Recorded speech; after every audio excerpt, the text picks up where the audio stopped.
السلام عليكم، معكم إيهاب من قناة أكلك من سطح بيتك.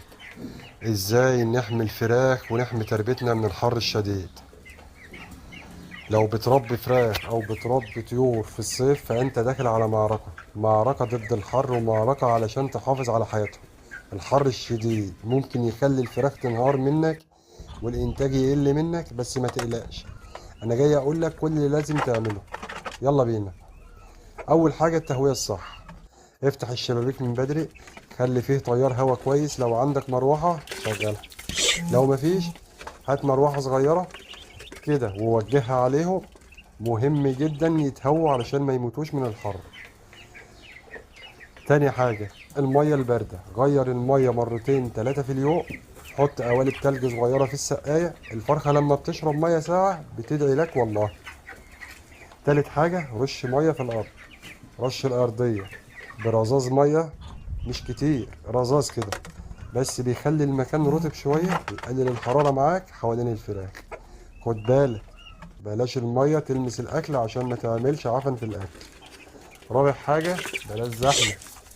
لو عنبر التربية أو المكان اللي بتربي فيه زحمة لازم توسع.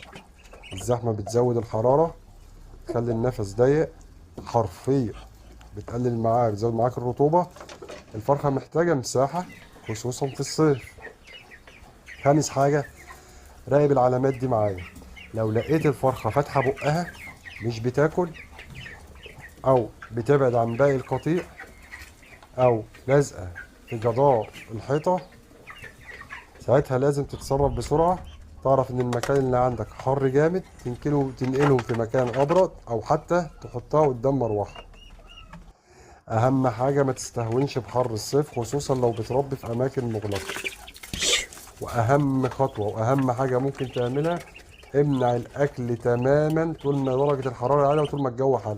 يعني في الجو اللي احنا فيه ده ما توكلش بالنهار نهائي، خلي اكلك دايما الصبح بدري قبل الحر، واخر النهار بالليل.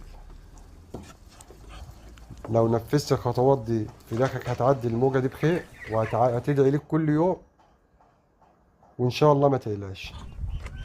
اهم حاجه ارفع الاكل قدامهم في الجو الحر. ما تنساش تعمل لايك للفيديو وتشترك في القناة، واستنى فيديوهات اكتر عن التربية الصح. سلام عليكم.